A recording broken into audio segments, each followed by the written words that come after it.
إن الحمد لله نحمده ونستعينه ونستغفره ونعوذ بالله من شرور أنفسنا ومن سيئات أعمالنا من يهده الله فلا مضل له ومن يضلل فلا هادي له وأشهد أن لا إله إلا الله وحده لا شريك له وأشهد أن محمدا عبده ورسوله أما بعد فإن خير الحديث كتاب الله وخير الهدي هدي محمد صلى الله عليه وسلم وشر الأمور محدثاتها وكل محدثة بدعة وكل بدعة ضلالة وكل ضلالة في النار.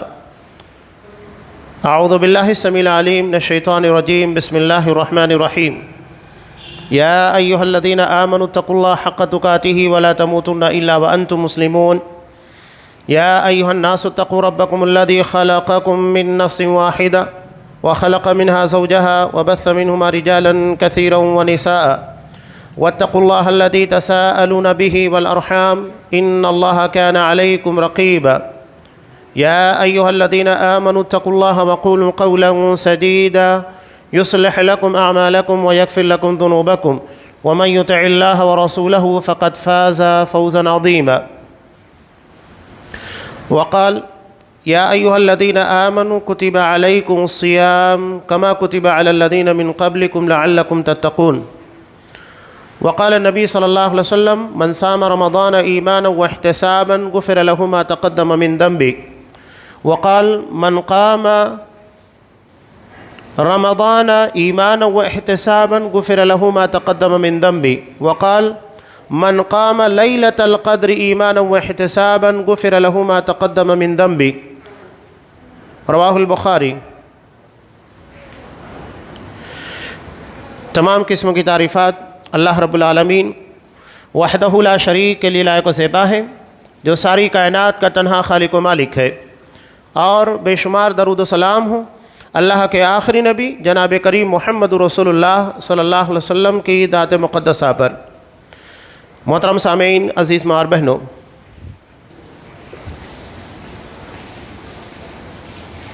رمضان المبارک جس کا عربی زبان میں مطلب ہوتا ہے رمز یعنی جلانا، اور شرعی اعتبار سے اس کا مفہوم یہ نکلتا ہے کہ گناہوں کو جلا دینے والا، ختم کر دینے والا، مٹا دینے والا. اس سے جڑا ہوا ہے روزہ، صوم. عربی زبان میں صوم کا مطلب ہوتا ہے امساک، رک جانا،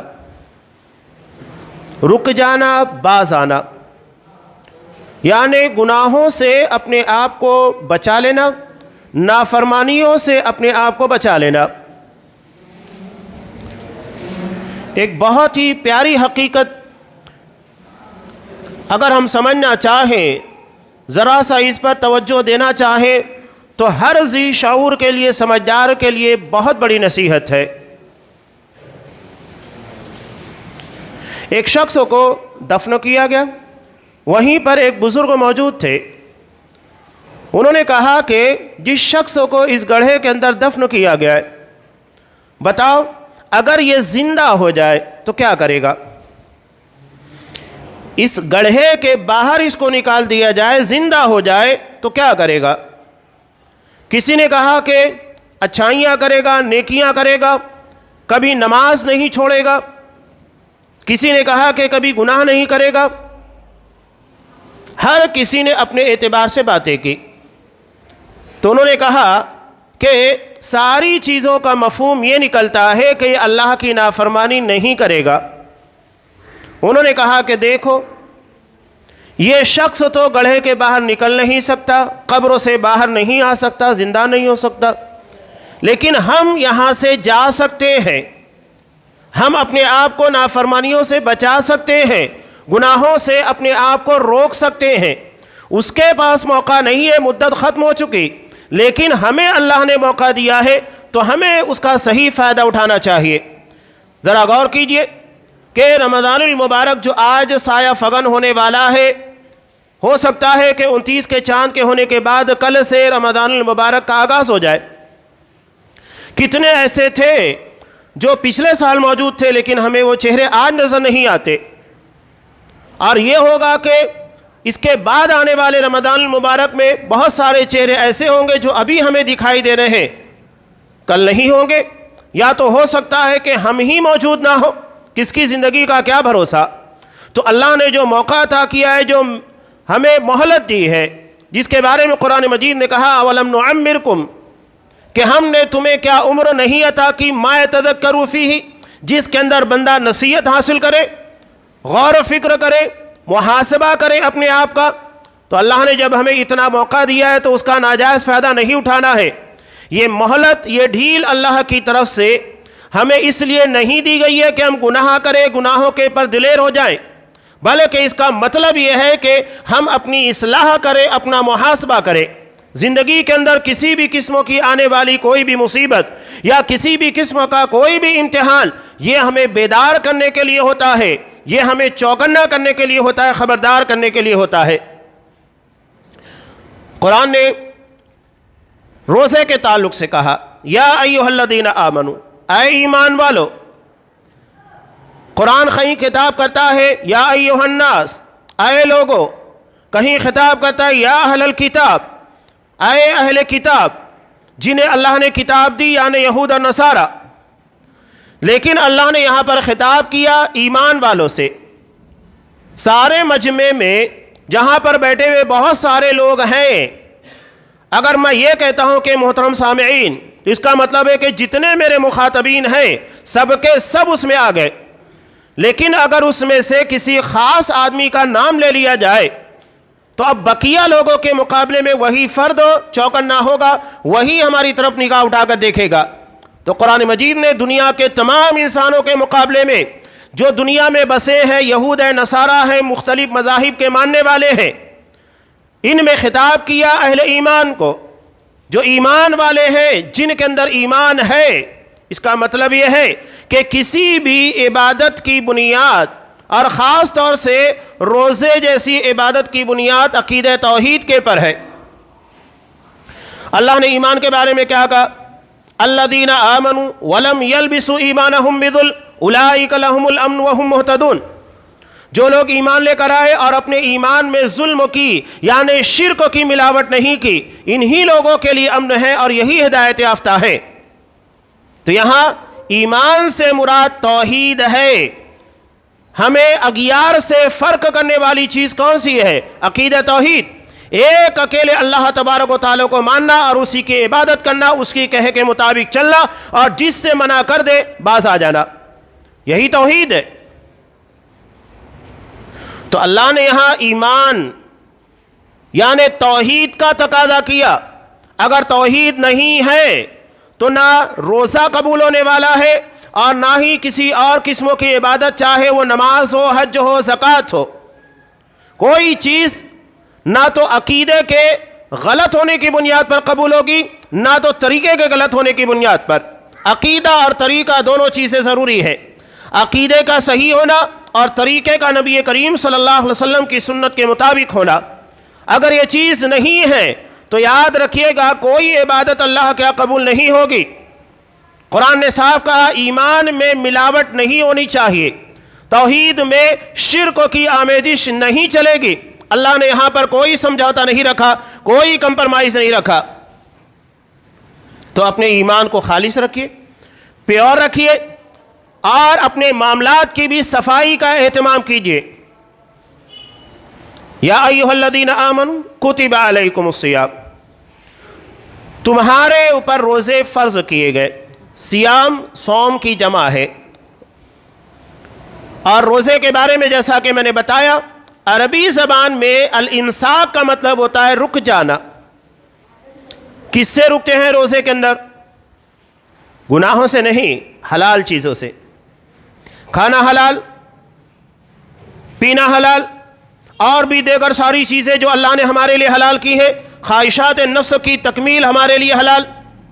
انسانی زندگی کی دو بڑی خواہشات ہیں، ایک کھانا پینا جو اس کی جسم کی ضرورت ہوتی ہے، لذت کا کام دیتی ہے، اور اس کے بعد اپنی بیوی کے ساتھ تعلقات کو قائم کرنا، جسے خواہشات نفسانی سے تعبیر کیا جاتا ہے۔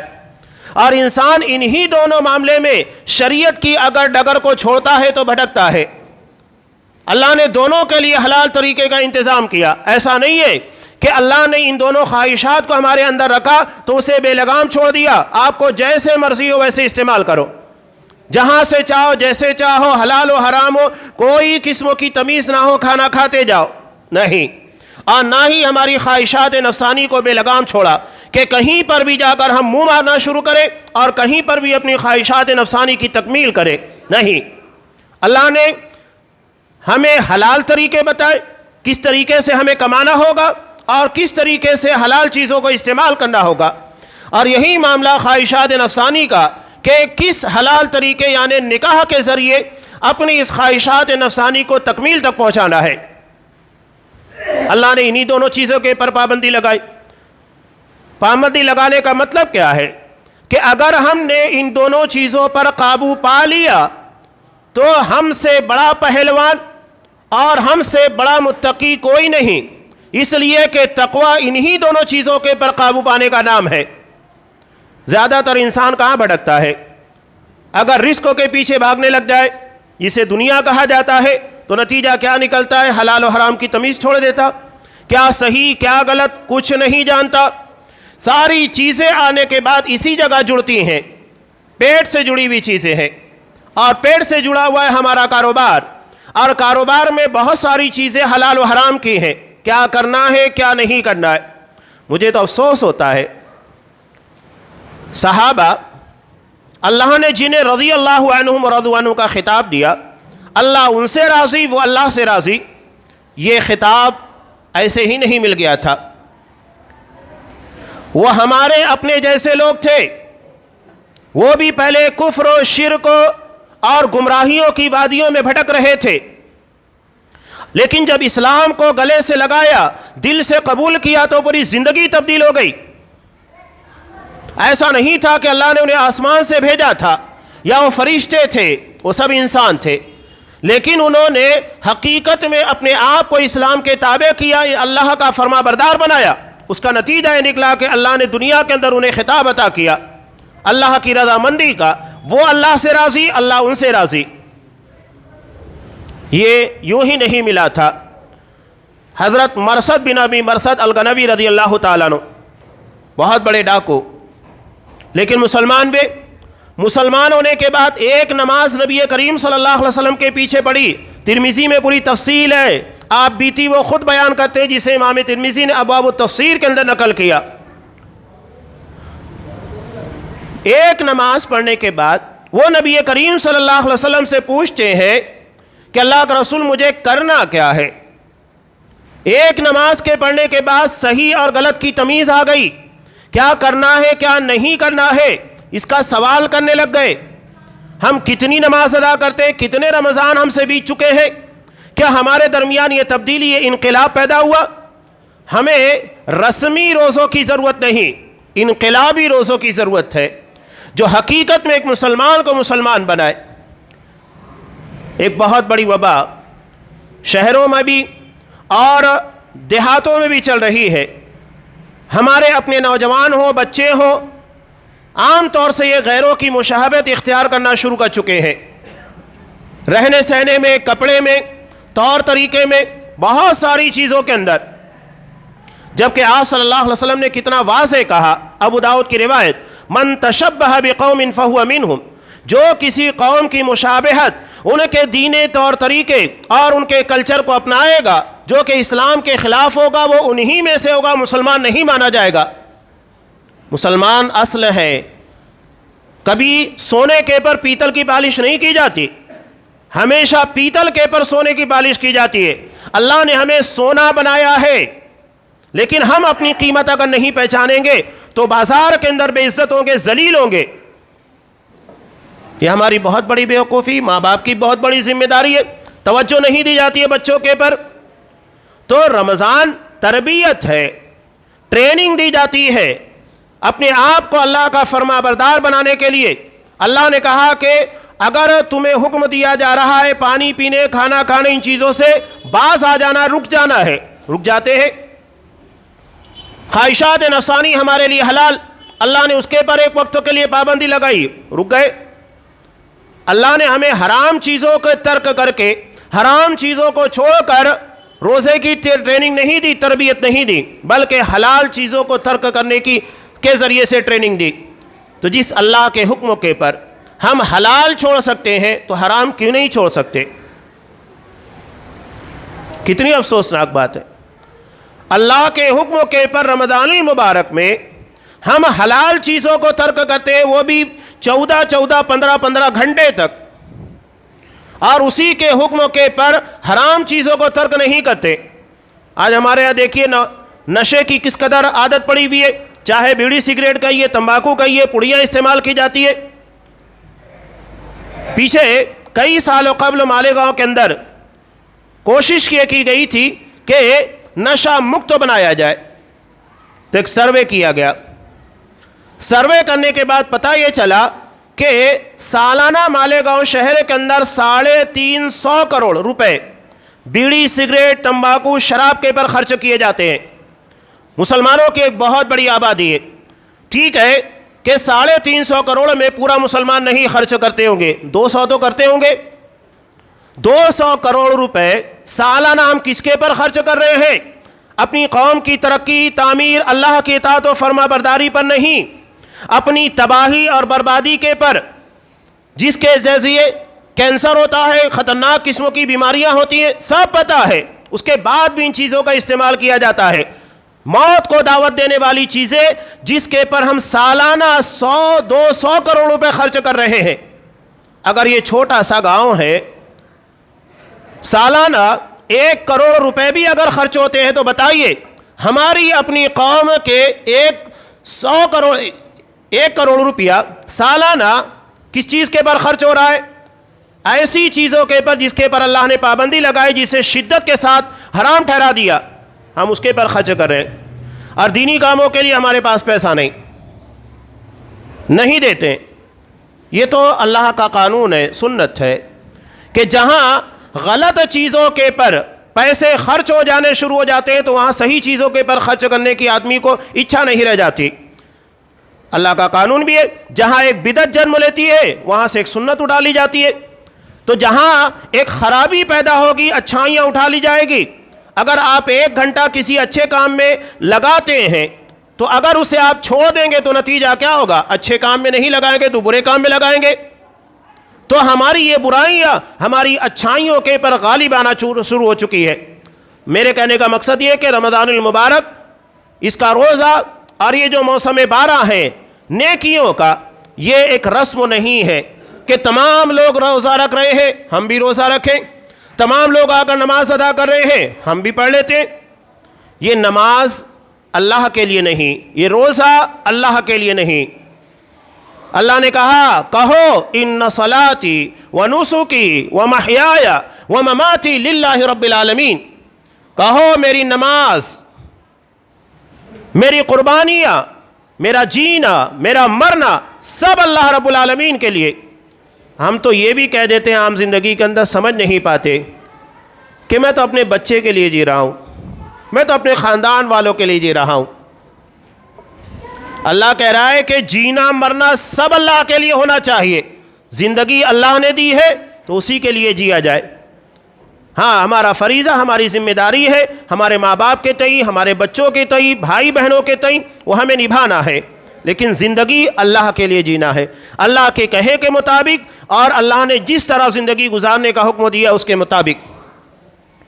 تو روزہ رسم نہیں ہے، نماز رسم نہیں ہے، یہ ہماری زندگی کے اندر انقلاب پیدا کرنے والی چیز ہے۔ اسلاف کرام رمضان المبارک کے تعلق سے 6 مہینہ پہلے سے انتظار کرتے، اس کی تیاریاں شروع کر دیتے۔ یہ رمضان المبارک جس میں اللہ نے جنت کے دروازے کھول دیے، جہنم کے دروازے بند کر دیے، اور سرکش شیاطین کو قید و بند کی حالت میں ڈال دیا گیا، ہر چیز ہمارے لیے آسان کر دی گئی، جنت کو آراستہ پیراستہ کر دیا گیا، ہر روز اللہ جنت کو سجاتا ہے، اتنا اہتمام۔ اور اس کے علاوہ روزانہ اللہ نہ جانے کتنے بندوں کو جہنم سے آزاد کرتا ہے۔ یہ اللہ کی مغفرت، اللہ کی رحمت ہے، یہ سارا انتظام۔ اس کے علاوہ سب سے عظیم رات لیلۃ القدر، جس کی عبادت 1000 مہینے کی عبادت سے بہتر ہے۔ 83 سال سے زیادہ ہوتا ہے، اتنا اہتمام ایک مہینے کے اندر لا کر رکھ دیا گیا، تو ہمیں اس کے لیے کتنی تیاری کرنا چاہیے۔ کہنے والے نے ایک بہت پیاری بات کہی کہ رمضان المبارک عید کی تیاری کے لیے نہیں ہے، بلکہ رمضان المبارک آخرت کی تیاری کے لیے آیا ہے۔ ہمیں اپنی آخرت کی تیاری کرنا ہے، آنے والی زندگی کی تیاری کرنا ہے، یہ نہیں کہ رمضان المبارک ہم عید کی تیاری کے لیے کریں۔ نہیں، یہ بات صحیح ہے کہ اگر ہم نے رمضان کا حق ادا کرنے کی کوشش کی، جیسی عبادت ہونی چاہیے تھی کوشش کی، روزے رکھے، رات میں قیام کیا، نماز تراویح ادا کی، اللہ سے توبہ استغفار کیا، غربا مساکین کے پر دل کھول کر خرچ کیا، جو بن سکا کیا، تو عید حقیقی معنوں میں ہمارے لیے عید ہوگی۔ لیس العید لمن لبس الجدید انما العید لمن خاف الوعید۔ عید اس کی نہیں ہے جو نئے کپڑے پہن کر آتا ہے، عید اس کی ہے جو اللہ کی وعید سے، اللہ کے عذاب سے ڈر جاتا ہے، عید اس کی ہوتی ہے۔ تو اگر ہم رمضان کی طرح اپنی زندگی گزاریں گے تو یاد رکھیے گا کہ قیامت کے دن ہماری اصل عید ہوگی، جہاں ہمیں اللہ کی طرف سے انشاءاللہ نجات کا پروانہ ملے گا، جہاں جنت میں جانے کے لیے ہمیں اجازت دی جائے گی، جو کبھی نہ ختم ہونے والی زندگی، جس کو قرآن مجید دار السلام سے تعبیر کرتا ہے، واللہ یدعو الی دار السلام۔ اللہ تمہیں کس کی طرف دعوت دے رہا ہے؟ کس گھر کی طرف ہمیں بلا رہا ہے؟ اللہ دعوت دے رہا ہے، اللہ ہمیں بلا رہا ہے۔ کس کی طرف بلا رہا ہے؟ دار السلام، سلامتی کا گھر۔ انسانی زندگی میں بہت زیادہ فکر ہوتی ہے، کس بات کی؟ بہت ساری ہے۔ صحت کی فکر ہوتی ہے، کمانے کی فکر ہوتی ہے، سب کچھ ہو جانے کے بعد فکر اس بات کی لگی ہوتی ہے کہ موت آ جائے گی۔ اگر دولت آ گئی ہے تو اس بات کا ڈر لگا ہوتا ہے کہ پتہ نہیں کب چھن جائے، یا کب کم ہو جائے، یا کبھی تجارت کے اندر نقصان ہو جائے، ستاتی رہتی ہے چیزیں۔ جبکہ جنت میں آخری جنتی کو جو اعزاز کے طور کے پر جنت میں جگہ دی جائے گی وہ کتنی ہوگی؟ مسلم کی روایت میں ہے کہ اللہ جب اس آخری بندے کو جسے جہنم سے نکال کر جنت میں داخل کیا جائے گا، اسے جب جنت میں داخل کیا جائے گا تو دیکھے گا جنت بھری ہوئی ہے، تو اللہ سے کہے گا اللہ جنت بھری ہوئی ہے، میں کہاں جاؤں؟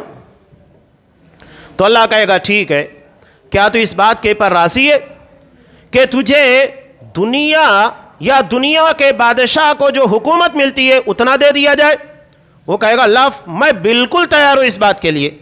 جنت جس کے بارے میں اللہ کے رسول نے کہا کہ ایک کوڑا رکھنے کی جگہ دنیا اور دنیا کی تمام چیزوں سے بہتر ہے، اس میں اللہ عطا کر رہا ہے آخری جنتی کو دنیا کے مثل، یعنی جتنی دنیا ہے اتنا جنت میں جگہ دی جا رہی ہے، یا تو ایک بادشاہ کی جتنی پراپرٹی، جتنی حکومت ہوتی ہے اتنا۔ آپ بڑی بات مت کیجئے، اگر کسی شخص کو صرف آپ کے اپنے جیتانا شہر کے برابر جگہ دے دی جائے جنت میں، بتائیے کیا ہے؟ کوئی آدمی کتنی بھی محنت کر لے پورا شہر خرید نہیں سکتا، پورا گاؤں خرید نہیں سکتا۔ وہاں اللہ جنت ہمارے اعمال کی بنیاد کے پر، خاص طور سے روزوں کی برکت سے، اس لیے کہ جنت میں جانے کا ایک دروازہ باب الریان ہے، اہل صوم کے لیے، روزہ داروں کے لیے اللہ نے رکھا ہے، اسی دروازے کے ذریعے ان کو جنت میں داخل کیا جائے گا۔ اتنا بڑا احساس کہ 8 دروازوں میں سے ایک دروازہ خصوصی طور کے پر روزہ داروں کے لیے ہے، اسی دروازے سے، اسی گیٹ سے ان کو جنت میں داخلہ دیا جائے گا۔ اللہ نے اتنا اہتمام کیا، اتنا احساس رکھا، تو ہمیں اس کی تیاری کتنی کرنی چاہیے، اس کے لیے کتنی محنت ہونی چاہیے۔ انسان دنیا میں ایک پلاٹ بنانے کے لیے، اچھا بزنس کھڑا کرنے کے لیے کتنی محنت کرتا ہے، اور جنت میں جانے کے لیے جو ہماری کبھی نہ ختم ہونے والی زندگی، جہاں ہمیشہ رہنا ہے، اس کے لیے ہم کیا کر رہے ہیں؟ کتنی تیاریاں ہمارے پاس ہے، کتنے اعمال ہیں، ہمیں محاسبہ کرنا ہوگا۔ جنت دار السلام ہے، اللہ اس کی طرف ہمیں دعوت دے رہا ہے، بلا رہا ہے کہ میرے بندو، اللہ تمہیں دار السلام کی طرف بلا رہا ہے، اس سلامتی کے گھر میں چلے جاؤ۔ انسان کو دنیا میں فکر ہوتی ہے صحت کی، جنت میں صحت کی کوئی فکر نہیں ہوگی۔ اعلان ہوگا تم ہمیشہ صحت مند رہو، کبھی بیمار نہیں ہوگے۔ انسان کو دنیا میں فکر ہوتی ہے بڑھاپے کی، جنتیوں کی عمر 33 سال کے آس پاس ہوگی، نہ وہ گھٹیں گے نہ بڑھیں گے، اسی عمروں کے درمیان جو جوانی کی بھرپور عمر ہوتی ہے یہ جنت میں عطا کی جائے گی، سب چیز تمہیں مل رہی ہے، کون سی محرومی ہے؟ ہر چیز وہاں عطا کی جا رہی ہے، نہ کبھی موت آئے گی، نہ جنت سے کبھی نکالا جائے گا، نہ کبھی بیماری آئے گی، بیماری کی بات چھوڑ دیجئے، وہاں نیند بھی نہیں آئے گی، اس لیے کہ نیند موت کی بہن ہے۔ انسان سونے میں اور موت میں ذرا سا فرق ہوتا ہے سانس کے چلنے کا، اگر سانسیں بند ہو جائے تو مردہ ہے اور سانسیں چل رہی ہیں تو زندہ ہے، لیکن سوتے وقت آنکھ ہو کر دیکھ نہیں سکتا، کان ہو کر سن نہیں سکتا، آپ اس کے پاس بیٹھ کر باتیں کیجئے نہیں سن پائے گا، ہاتھ ہو کر کچھ پکڑ نہیں سکتا، پیر ہو کر چل نہیں سکتا، بالکل مردے کی طرح ہے، صرف سانسیں چل رہی ہے، اسی لیے اس کو اخو الموت کہا جاتا ہے، موت کی بہن۔ تو جب وہاں موت نہیں ہوگی تو اس کی بہن کہاں ہوگی؟ نیند نہیں۔ جنتیوں کو نیند نہیں آئے گی، کھانے کا عالم یہ ہوگا کہ 100 آدمیوں کے برابر کھانے کی طاقت ہوگی، اور اتنا کھانے کے بعد ایسا نہیں ہے کہ انسان اتنا کھانے کے بعد بدہضمی کا دیگر ساری چیزوں کا شکار ہو جائے، جسم سے کستوری کے مانند خوشبو نکلے گی، پسینہ نکلے گا اور ہاضمہ درست ہو جائے گا۔ جنت میں کسی بھی قسم کی ایسی چیز جو ہمارے نفس کو، ہمارے مزاج کو یا ہماری طبیعت کے پر گرا گزرتی ہو، کوئی چیز نہیں ہوگی، وہ دار السلام ہے۔ سلامتی کا اگر ہے، کوئی ایسی چیز نہیں ہوگی جو سلامتی کے خلاف ہو، اللہ ہمیں اس کی طرف دعوت دے رہا ہے۔ تو اتنا اہتمام اللہ نے رمضان المبارک میں کیا، تو ہمیں اس کے لیے کتنا اہتمام کرنا چاہیے۔ فرشتے اترتے ہیں حضرت جبرائیل علیہ السلام کے ساتھ، تنزل الملائکۃ والروح، حضرت جبرائیل فرشتوں کے ساتھ لیلۃ القدر میں اترتے ہیں۔ کتنا اہتمام اللہ نے کیا ہے رمضان المبارک کا۔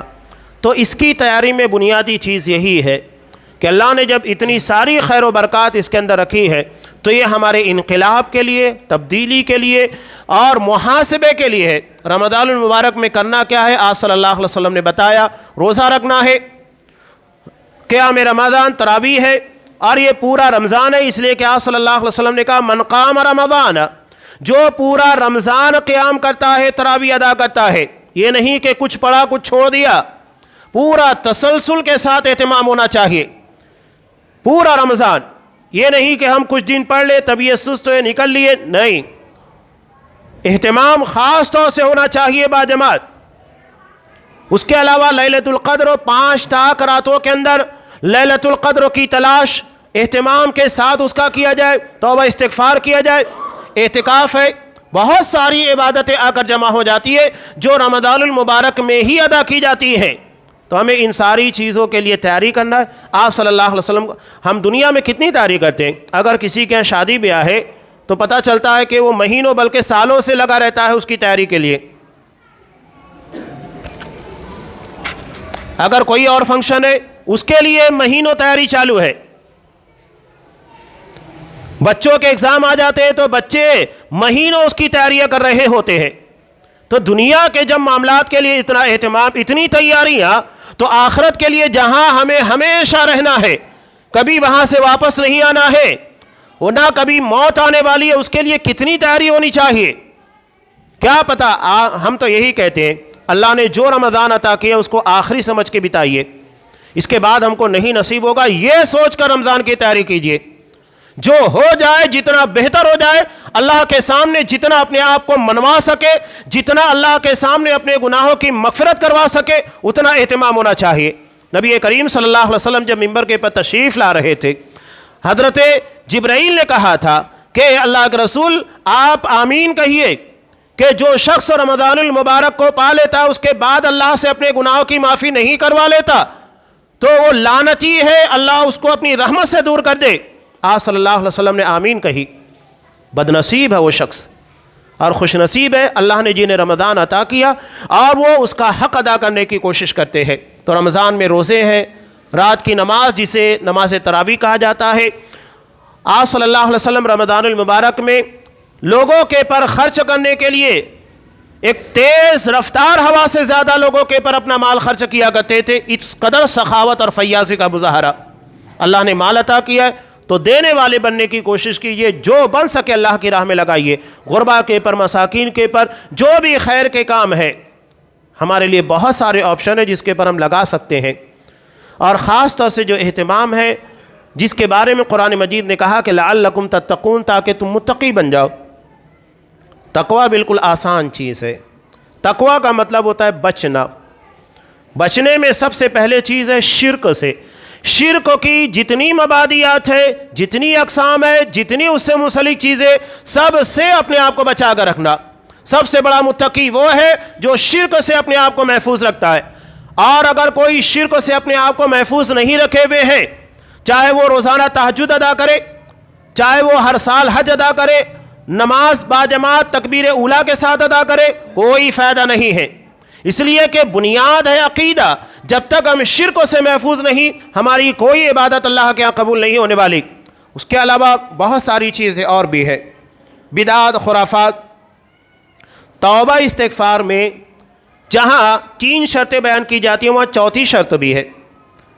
پہلی شرط توبہ میں تو یہ ہوتی ہے کہ جو گناہ ہم کر رہے ہیں اس کو چھوڑ دینا۔ دوسری شرط یہ ہوتی ہے کہ گناہ کے پر نادم ہونا، شرمندہ ہونا۔ تیسری شرط یہ ہوتی ہے کہ آئندہ نہ کرنے کا عزم کرنا۔ یہ عام طور سے ہم توبہ کے شرائط میں پڑھتے ہیں، لیکن ایک 4تھی شرط بھی ہے کہ اگر ہمارا معاملہ کسی بندے سے ہے، ہم نے کسی بندے کے پر ظلم کیا، زیادتی کی، اس کا مال ناجائز طریقے سے کھایا، اس کی عزتوں کے ساتھ کھیلا، الزامات، بہتان تراشیاں، بہت ساری چیزیں جو بندوں کے آپسی معاملات ہیں، تو جب تک بندے سے معافی تلافی نہیں ہوگی تو آخرت میں اللہ معاف نہیں کرے گا۔ کوئی کتنا بھی اللہ سے توبہ استغفار کرے، کسی کا مال ناجائز طریقے سے لے لیا، ظلم کیا، زیادتی کی، الزامات لگائے، عزت نفس سے کھیلا گیا، سارے بندوں کے معاملات ہیں، اللہ اسے اپنے ہاتھ میں نہیں لے گا۔ بندوں کے معاملات بندوں کے حوالے کر دیے جائیں گے۔ حدیث مفلس پڑھتے ہیں نا، امام مسلم رحمۃ اللہ علیہ نے روایت کیا، نبی نے سوال کیا کہ اتدرون ما المفلس، جانتے ہو کہ مفلس کون؟ کنگال جو بہت کمانے کے بعد بھی اپنی دولت کو یوں ہی لٹا دیتا ہے اونے پونے دار، فضول خرچی کر کے اپنی پوری دولت کا ستیہ ناش کر دیتا ہے۔ کون ہوگا؟ جو قیامت کے دن نماز، روزے، زکوٰۃ وغیرہ کی نیکی لائے گا، لیکن کسی کو مارا ہوگا، کسی کا مرڈر کیا ہوگا، کسی کا مال ناجائز طریقے سے کھایا ہوگا، کسی کے پر بہتان تراشی کی ہوگی، بہت سارے ظلم اور زیادتیاں ہوگی۔ بندے دنیا میں اگر انتقام نہیں لے پائے، بدلہ نہیں مل پایا، تو ایسا نہیں ہے کہ آخرت میں بھی چھوڑ دیا جائے گا۔ آخرت میں انصاف ہوگا، عدل ہوگا، بے لاگ ہوگا۔